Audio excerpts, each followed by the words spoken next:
Oh, those of you that came to Bible study, you know about the third level of heaven, do you not?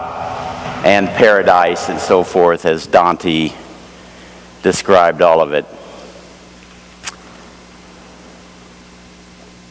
When I was working at 2 junior highs, the assistant principal and I were always getting into trouble. You remember the time I talked about stealing the school bus that morning. But what happened is that we decided this year we were in charge of all the discipline and we were going to do something different and really innovative. So we had sweatshirts made that said, "Life is not fair, and neither am I." Now, there's something that has always endeared me to junior high people, and I love working with junior hires. And I think it's because you only and always work with that group where your own development is arrested. So I always felt right at home.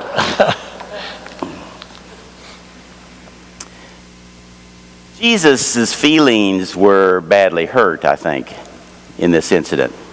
There's a parallel story in Luke 5 about him being rounded up and pushed out of the synagogue, and they were going to throw him down the hill there at Nazareth.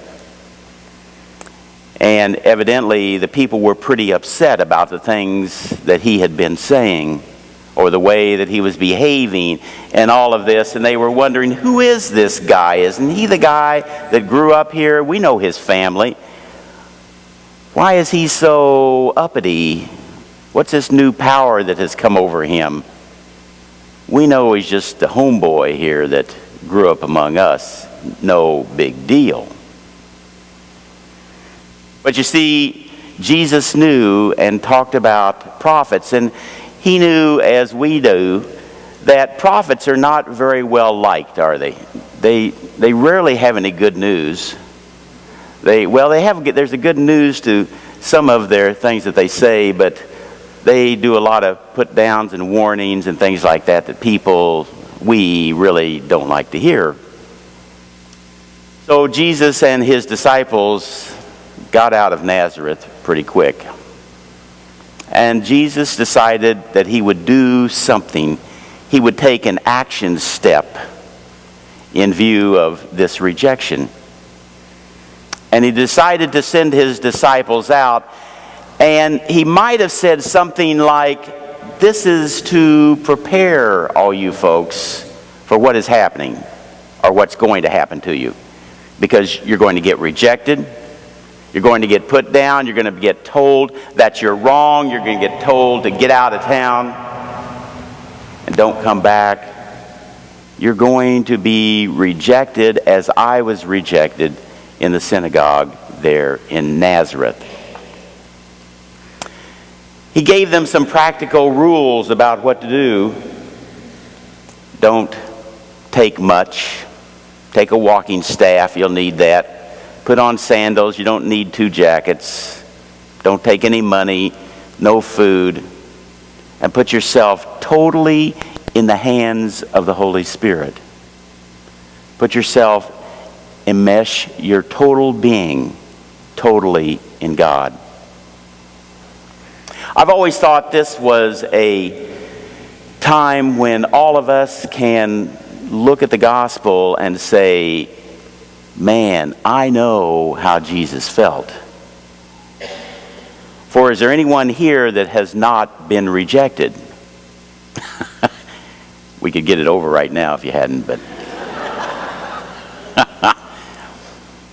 But no, this is something that we all share in common. Part of life is being rejected. Part of life is being told sometimes that you're wrong, and sometimes you are, sometimes you're not. Sometimes you're too good and you get rejected. Sometimes you're too bad and you get rejected. Sometimes you're not good enough or better than everybody else at something and you get rejected. Sometimes you made a mistake and people hold it over your head for a long time. But we know how Jesus felt, I think, because we have been to that very same place with him, feeling rejected, feeling scorned, and at the same time wanting to do the will of God. And in our heart, really wanting to put ourselves in a place where God can use us. Well, as Jesus had some very simple ideas about what to do with his disciples, we have to look within ourselves. What do we do when we feel rejected? And we can very often put up with rejection of acquaintances, but when the people that we love reject us, or the people that really know us the best reject us, that's the very hardest kind of rejection to take. But I think the very most difficult kind of rejection is one that we sometimes talk ourselves into believing, and that is that somehow God has rejected us. That what we have done really deserves for us to feel shame, or a decision that we have made, or something that we have accomplished, or we were out there trying to do our very best and it failed to work out. And could it be that God's against us? Not surprisingly, I hear this idea quite frequently, especially in the last year or so, when people have lost businesses, they've lost their homes, they've lost what they have worked so hard for. And they come to think, I have a curse on me, or somehow God may be rejecting me or trying to turn me around in a different way. Well, God may be turning us, may be refining us, may be helping us to be more sensitive, more acutely aware of this or that. But God never rejects us. But I have some ideas about some things based on those very same ideas that Jesus gave his disciples about how to handle rejection and how to handle ourselves when we feel put down to the max. The very first thing that we must do is entirely put our being into Christ. I mean, from the bottom of our toes up to the top of our head. And I know that there are a lot of different ways to do this. In our praying, in our thinking, in our talking to ourselves, in our reading, in our studying.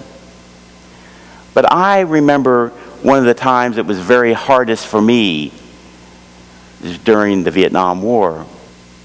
I was in the middle of it, and I remember the thing that strengthened me and seemed to ground me more than anything was to put myself in the heart of Jesus Christ. I would imagine that.